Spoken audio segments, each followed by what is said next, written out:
Hürmetli kitap anlıqçılar, huzurunlarda Jallat Xenim namlıq tarihi romanның davamı. 6. Bugün Altın Duqum degan nomi bilan mashhur bo'lgan Buyuk Saidiya xonligining Xon Jamiyat qabristonligi va uningga yondosh joylashgan Chiltanlarim mazari kundikiga o'xshashla taraf-tarafdan kelgan tavobchi ziyoratchilar, tilovatchilar, mazar gasht, so'pi darvishlar va mushu mazorliqni makon tutib yotgan qalandar soidlar bilan yangi bir hayot kuyini boshlagan edi. Bu yerdagi Altın Duqum degan so'zga mundaq izoh berilibdi. Yakandagi xonlar qabristonligi. Bu mazar Sultan Saidxon, Sultan Abdurashidxon, Xonish Omonisa xonlar dafn qilinganligi bilan hozirmi mashhur Chiltanlarim mazari degani yakandagi qadimiy qabristonlik. Bu mazarmu Habtai Muhammadan, ya'ni 7 Muhammadning qabrisi degan nomi bilan yelimi mashhur tavobgoh bo'lib turmoqda deyilibdi. Bularning orasida isil to'n sarpoyilarini kiyishgan isil zotlarmi, nimkash, ammo pokiz ustuvoshlarini kiyishgan oddiy kishilarmi, dehqonlarmi, allaqandoq talablarining ijobat bo'lishini tilab kelgan hojatmanlarmi, saqaymas kasallarga shifo izlab kelgan bechora bemorlarmi, topgan targiniga nashi ilib chekadigan tejmal bangilarmi, ketsi qaysi bir boyning temini teshishni mo'ljalab qo'yib, hozir oramxuda oftobga qoqilib uxlamoqchi bo'lgan o'g'irlarmi, tavobchi ziyoratchilarning oldini to'sib, qo'lini tanglab turib olib, sadiq tilab jinni boqadigan g'urursiz, o'rin soillarmi, yil bo'yi badaniga Xudoning yomg'irdan bilak biror tomchi suv daritmaydigan, shu sababli a'zoyini kir to'ngra, kiyimlarini pit sirka besib ketgan, chochlarini o'stirib, ballarigacha qo'yib olib, paqpaytib olgan oshiq darvishlarmi, sulki ishqiya targ'iboti bilan shug'ullanayotgan murtadlarni tutish uchun temiz qilib yurgan Ishoqiya sulkining xufiya payloqchilarimi, hammasi bor edi. Tuyuqsiz mazarliqning bir burjikida qisqala ozi to'plan ko'tarildi. Atrofdagi tavobchilar ularga shundaqli qardida ancha parvo qilmay o'z ishlariga mashg'ul bo'ldi. Aslida Ishoqiya sulkining xufiya payloqchilari bir so'pi sifat odamni sulki ishqiya targ'ibotchisi deb tutib olib, basmaqtab bog'layotdi. Bundaq ishlar kunda degidak bo'lib turg'ashqa, mazarga davomli kelib turadigan tavobchilarning ancha diqqatini tortamaydi. Diqqatini tortgan taqdirdimi, xo'rga o'sib ketgan Ishoqiya sulkining payloqchilariga ikki ig'iz dilla gap qilishga petnamaydi. Ishoqiya sulkining xufiya payloqchilari yeliqi gumonliq odamni oldiga silib, Maxtumzoda Xo'ja Abdulla Ishonning yon ko'chaga joylashgan katta qasrga keldi-da, qasrning tashqarqi hovlisidagi maxsus so'roqxonaga soldi. Bir ozdan keyin tutqun boshqa bir hujraga ochiqib so'roq qilindi. So'roqni Maxtumzoda Xo'ja Abdulla Ishonning jazoqqa mas'ul xalifasi qildi. Sen kim? Matrusun ismlik shahidona xutanlik mo'min musulmonman xo'jam. Ayta, qaysi sulukka irodat qilursan? Men suluk kirmagan xo'jam. Amisa boya Chiltanlarim mazar xo'jamda nimishqa ishqiyachi murtadlarning xo'jisi Hidoyatulloh Ishonning ismini tilga olding. U zoti Muborakning ismini tilga olsa, nim bo'ldi xo'jam? Mana shundaq bo'ladi.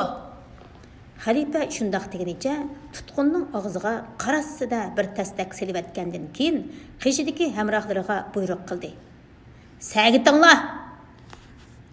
Xalifa mas'ulining buyruqi oxirlashib bo'lguncha tambal kelgan ikki so'pi qo'lidagi darri bilan javobkorni savashga boshladi. Әмдіғо растыңны дәсән? Қайсы раст кәпні, хожам? Деді жауапкар бұрындың иқыватқан қанны еңі білән сүртіп тұрып. Хотәндің астаныға немі деп кәлдің? Həbtə-i Muhammədən hocamның qəbrisini tavab qığılı. Yəni nəgi barsan? Qashqarga nimaga borsan? Qashqarga nimaga borsan? Hazreti Mazar podshohi hojamning qabrisini tavab qig'ili. Bu sepi o'zdan ishqiyachi murtatgan. Rostini demiguncha to'xtamay uringlar. Darrila havoda yana pulanlashga boshladi.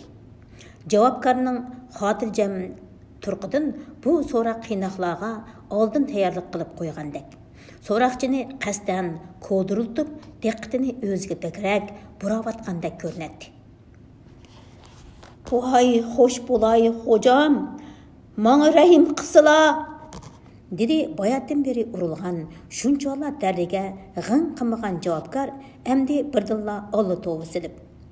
"Ha, gap qila", dedi so'roqchi o'ziga tamanna qo'ygan holda. "Bir muhim omonatni Qashqarga olmoqchi edim." "Kimning xatini kimga olmoqchi eding?" Javobkor jim turib oldi. So'roqchi xalifa boshqadan sagarlashib, texmi bak astoydillashdi. "Qandoq omonat edi u?"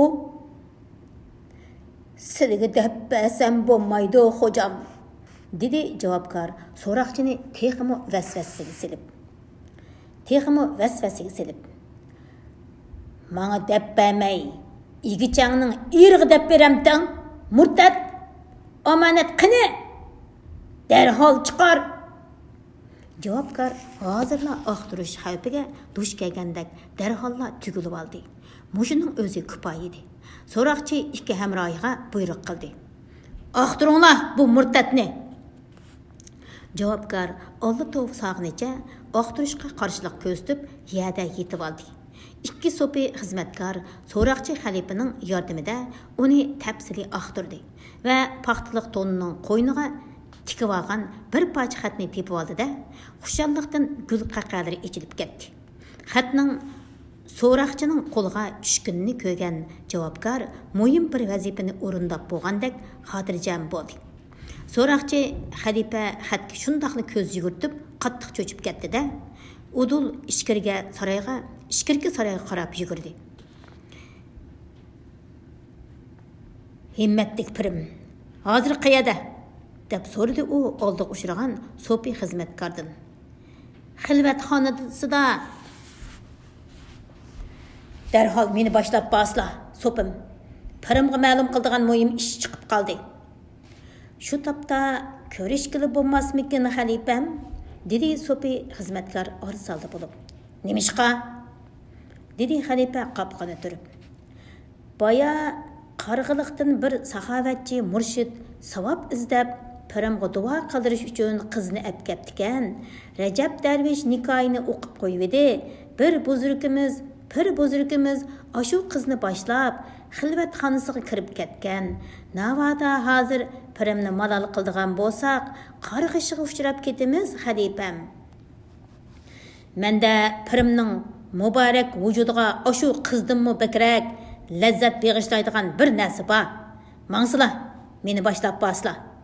Har ne qarg'ish bo'lsa, o'zimga hisob", dedi xalifa joyillik bilan. Ular xilvatxonning eshik tubiga kelganda, hujra ichida bir qiz bolaning nozik, zaif ovozda chirqirab qolgan nola faryodi anglandi. Xalifa bilan so'pi bir-biriga ma'niq qarab kulishdi va bu nollik chirqirashdan ajoyib tatliq huzur his qilishib, eshik tubida saqlab turishdi. Shu daqiqada Maxtumzoda Xo'ja Abdulla Eshon qo'lidek bəsti astığı besivağan 12-13 yaşlarga kirgan qiz balaning nozuk vujudi ustida xuddi sapan so'rgan buqidek pushuldig'inicha g'asirab hömidemakda. Qizning ashu nolliq, ichinishliq chirqirashlardan huzurlanib, ajoyib shirin lazzatlarni olmoqda edi. Bir chaqda xilvatxondan qizning chirqirgan ovozimi sapan so'rgan buqidek g'asirashlarmi pasaydi.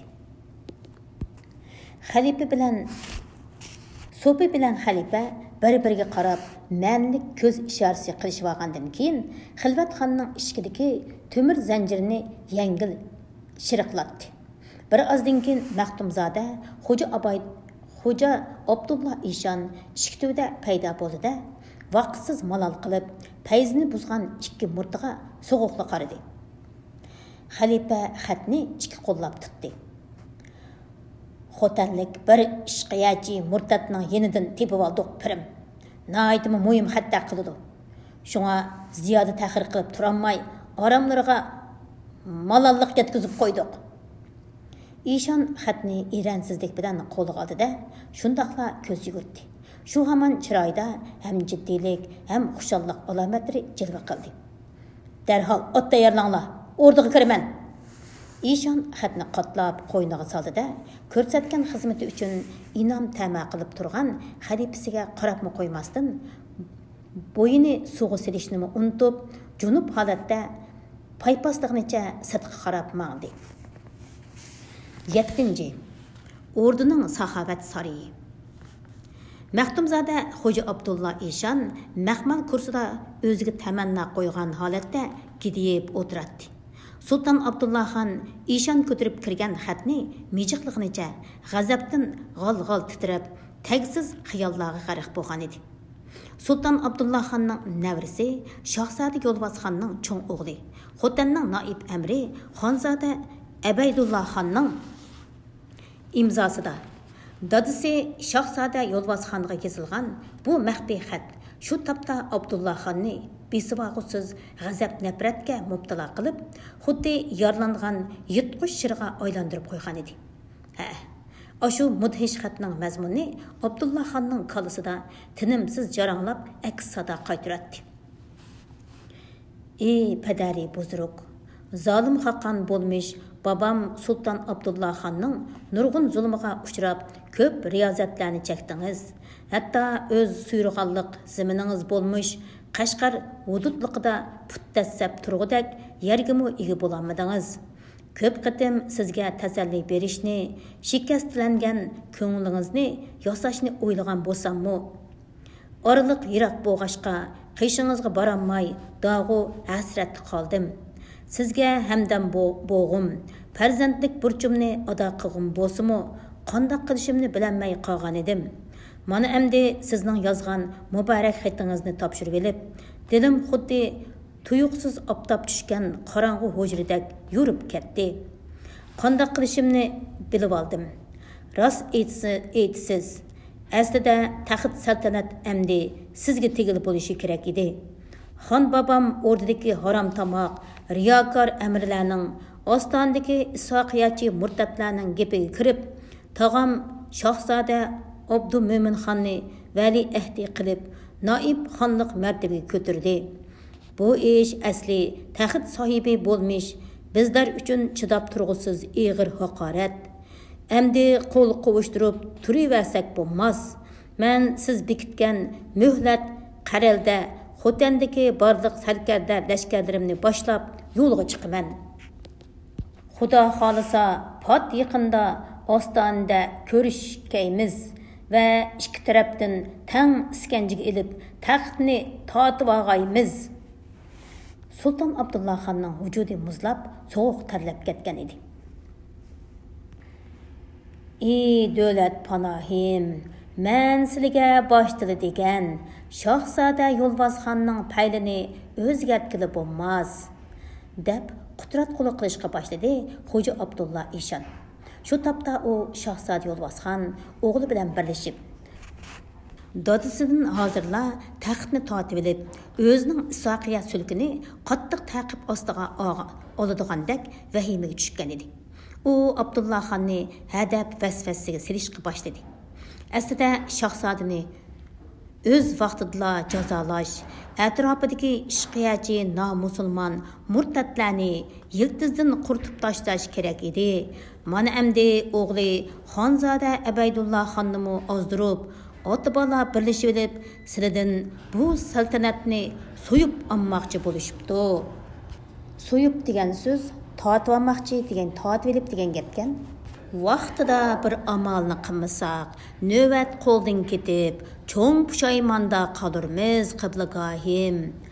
Arsalda bo'lmay, tezroq bir qarorga kelgaylar. Gumonxo'rlik, oldirang'ulik va o'z pushtidan takror kelayotgan dashvorchilik, shundaqla Maxtumzoda Xo'ja Abdullah Ishonning vasvasiga silishi qo'shilib, Sulton Abdullah xonni yana bir qitim aqlidan ozdirdi.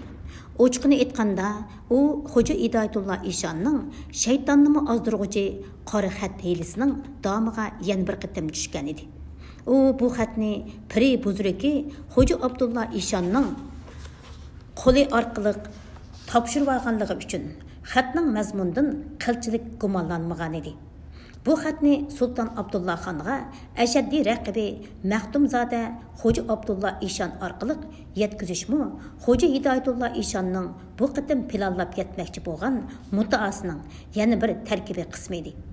Shunlashqa u heliq xatni ilib mangan sopini ostoniga borganda Issaqiya payloqchilarining oldida atay chandırib, o'zining sulki ishqiya murti ekanligini bildirish xususida ikki xalifasiga olayda ko'rsatmagan edi.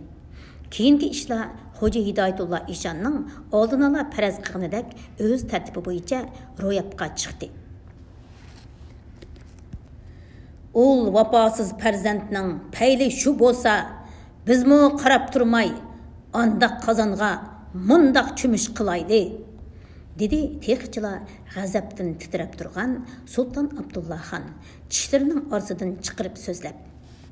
U boshqa o'rda erkalarini kengashga chaqirishqimi ko'ngli bormay, saxovat saroyida navrisi Xonzoda Abaydullah xonning otaliqi qo'shimcha Xotanning amir lashkari Mirza Muhammad Qosimbekka maxfiy yorliq tushirdi. Yorliqqa Mirza Muhammad Qosimbekning Saidiya saltanatining bexatarligi uchun yorliqni topshirib olgan hamon qat'iy kechiktirmay Xonzoda Abaydullah xonni o'ldirish. Yorliqqa har qanday bahona sabablar bilan susluq qilsa, kollisi bilan javob qilish yozilgan edi. Hamda Mirza Muhammad Qosimbekning Xonzoda Abaydullah xonning o'rniga Xotanning amirligiga tayinlanganligi eskartilgan edi. Yorliq Xotanga chaqmoq tezligida yetkazildi. Xotanning amirligiga tayinlanganligidan xushallanib, beshi osmonga taqashgan Mirza Muhammad Qosimbek neri berisini o'ylab o'tirmayla xon yorliqini bajo keltirib, Xonzoda Abaydullah xonni zahar ichib olishga zo'rladi. Xon yorliqini ko'rib, o'zining o'limga buyurilgudek nima gunohi borligini bilmagan bechora Xonzoda beshida qilish tanlab turgan Mirza Muhammad Qosimbekning qistishi bilan o'ziga o'limdan boshqa chiqish yo'li qolmaganligini his qildi-da, piyoldagi zaharni ko'zni yumib turib ichishga majbur bo'ldi. Shunda qilib, Amdila 18 yoshga kirgan Xonzoda Abaydullah xon ikki sudukdagi Xo'ja Ishonlarning o'zlarining manfaati uchun ota bola o'tirisiga sog'an nizo adovatlar sababidan yuz bergan taxit talashish ko'rishining begunoh qurboni bo'lib ketdi. Ammo Hidoyatulloh Ishonning Sulton Abdullah xon bilan Shahzoda Yo'lvoz xonning o'tirisidagi adovat tugminiga suv boshlab, Shahzodani otisiga tish tirnog'igacha o'sh qilish uchun tuzgan plani, qora xat hilisi texi oxirlashmagan edi. Xonzoda Abdullah xonning o'ldirilganlik xabari ostoniga yetib kelib, har xil mish-mish ko'ch paranglari tarqalgan mezgilda ostonda yoshirinib yotgan Mo'lla Saqi bilan Mo'lla Naqi xalifa xo'jasi Hidoyatulloh Ishon topshirgan ikki parcha xatning yana birini o'z egasiga topshirib berish taraddutiga tushgan edi. 8.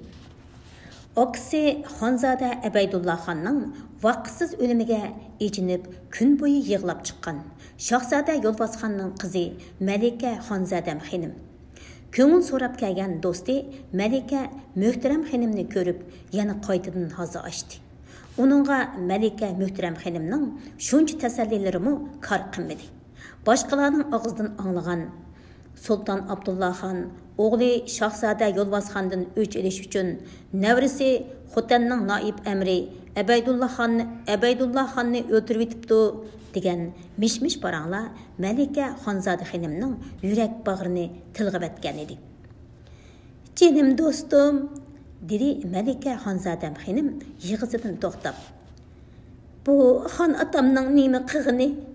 Atamның gunohi o'ziga hisob emasmidi? Jahonda nadimi bolasidan olamagan o'chini nevrisidan oladigan ish bor? Akamda nima gunoh? O atamның qilgan vafosizligidan xijil bo'lib, izchil turda xon babamga sodiq bo'lib kelgan emasmidi? Nimali bo'lmasin, biz xon babamның o'z pushtig'i oxiri." "Ahvol undaqmi emasdi, canım dostum," dedi Мәлике Мөхтәрәм xanım. Ya Sultan Abdullah Xanni oqlayamay, ya Мәлике Xonzoda xanımni qo'llayamay ralla bo'lib.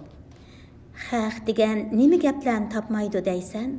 Akalarimning o'limida biz texi bilishga ulgurmagan boshqa bir sabab bordir.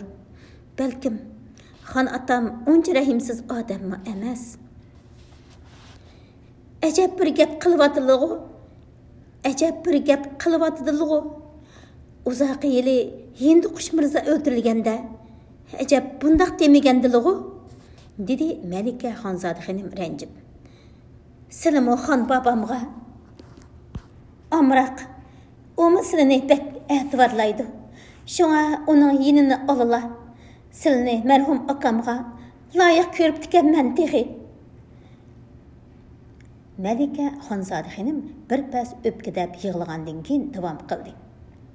"Men hozirla o'rdaga kirib, xon babamning oldiga boraman. U tayinliq munu hanjar bilan meni o'ldirib, biroqli puxadan chiqsin." Мәлике Мөхтәрәм xanım Мәлике Xonzoda xanımның qo'lidagi pichoqni tortib olib, aran to'xtatib oldi va ko'ngli yerim bo'lgan holda yenib chiqdi. Hujrasida yolg'iz qilib, yig'laverib, izlib ketgan Мәлике Xonzoda xanım o'zining qandoq uxlab qolganini bilmay qoldi. Bir chaqda qor bosqandek bo'lib, uyg'onib ketib, yostiqining burjigida qo'yib qo'yilgan bir parcha xatga ko'zi tushdi. Ajablanib xatni qo'liga oldi-da, asta o'qishga boshladi. Xatni o'qib bo'lib, chirrida bir necha chiqiribdi-da, yog'ochda qaytib qoldi. Shu turqida u xatni o'qiyotamdi yoki xat uni o'qiyotamdi bilgili bo'lmaydi. Chiroyi g'azabdan totirib ketgan bo'lib, chakchaygan ko'zlarida qisos o'tiri yalqinjaydi. U shu holatda xatni tutib bir osh peshim o'tirgandan keyin das o'rnidan turdi-da, chaqqangina xanjirini kameriga esib, udul o'rtaga qarab mandi. Quloq tubida marhum aksi Xonzoda Əbeydullah Xanның ichinishliq nidosi jaranglaydi. "Suyimlik singlim, endi men sizni ikkinchilab ko'ramas. Aqilliq mehrim bilan bag'rimga bosanmas bo'ldim. Men bu xatni o'lim oldida sizga oldirash yozibotman. Babai buzruk xon atam dadimiz Şahzade Yolbaz Xandan yengilib qolgandan keyin dard alamini ichiga sig'dirolmay, o'chini mendek notavan navrisidan olmoqchi bo'lib, meni o'ldirishga farmon tushiribdi. Balkim meni o'ldirib, puxodan chiqmasa, siznimi o'ldirishi mumkin. Qattiq baxas bo'lg'aysiz. Fursat tepib dadimiz Yolbaz Xanning qishig'iga ketgaysiz." "Ey xon baba, men sizni to'limi mehribon, keng qursoq, adolatli xon deb bilib, to'limi hurmatlab kelgan edim. Mana endi sizning vahshiylikda Hajjojdinmi eshib tushadiganligingiz ayon bo'ldi," dedi Shohnishin Busug'iston otlab kirgan Мәлике Xonzoda xanım taxtda g'amgin o'tirgan Sultan Abdullah Xonga nozik qo'llarini shiltib turib. "Siz odam emas, olvasti. Vahshiy devikansiz." Abdullah Xon navri qizning qor yomg'irdak til haqoratini anglab hang-tang qoldi. "Nim bo'ldi sizga qizim?" dedi xon o'zini tutib olib. "Nimancha beshamlik qilasiz?" "Qilaman o toza. dedi Malika xonga debaylab. Atamdan yengilib qilib, chiqaramgan qursaq ko'pigingizni akamdan chiqiribsiz. Bilib qo'ying. Siz Bahodir xon emas, nomard xon bo'lishga munosibsiz. Haddingizdan oshmang, deb ta'did qildi Sultan Abdullah xon. Yurak yarisi ochiq tatlanib. Shu kunlarda uning choch soqollari butunlay oqarib ketgan edi. Oson g'azablanib qolsa ko'ziga hech nima ko'rinmaydigan bo'lib qolgan edi. Mana hozir Malika Xonzoda xonim uning yurak yarisini totulab, tuz sepibdi, og'riq azobiga chidaganmay o'zini yo'qotishga boshladi. Malika Xonzoda xonimning mijozi aslidilla chus edi. Odatdagi vaqtlarda Sultan Abdullah xondan ancha tap tortib ketmaydi. Ordudimi beshamlik bilan g'alaba qilib hammani bo'ysundiradi. Hozir shu beshamlikni tutib atadi. Oqsining dardida ziyoda qaram bo'lib ketgan edi. Hey, Hajjaj! Mana heyva qilyapsan atihi. Sening qo'lingdan o'tirishdan boshqa hech nima kelamdi. O'tirishdan boshqa ishmi kelamdi zodi. Malika Xonzoda xonim Sultan Abdullah xonga qor yomg'ir til sog'inicha yeniga isvagan xanjirni qo'liga oldida taxtga qarab yugurdi. Mana mushu xanjar bilan meni o'ldir. Atamdan olamagan o'chog'ni bizdan elib biraqli puxadan chiqib ol. Butkul o'rtada bir tiniqi bilanla hamma odamni dir-dir titirtib kunib qolgan. Bu chaqcha o'zini yuzdan yuziga til silib haqoratlagan odamni ko'rib boqmagan Sultan Abdullah xonga shohnishindagi barliq amirlarning oldida Malika Xonzoda xonimning bu haqorati to'limi or keldi va g'azabi texim chekiga yetdi. Ko'ziga qizillik tiqildi. G'azab qilgan odamini o'limga buyurib kunib qolgan Abdullah xon jallodni qishqarmoqchi bo'ldi-yu, Malika Xonzoda xonimning qo'lidagi xanjarga ko'zi tushib, o'zini kontrollikdan butunlay yo'qotib qo'ydi. Shu daqiqada Abdullah xonning ko'ziga nozik bir qo'l mahkam siqimdab beshidan egiz ko'targan, vol-vol so'g'uq nur chechib turgan xanjarlar ko'rinayotdi. Aşu xanjardan boshqa hech nimani ilg'i qilamagan xon o'ziga bir ajal xanjiri yiqillab kelayotgandek vahimalik tuyg'uga keldi-da, yendin olmos dastalik shohona sulpiqorini ilib zarb bilan shiltidi. Shu hamon yuziga issiq qip-qizil qon shoshirdi.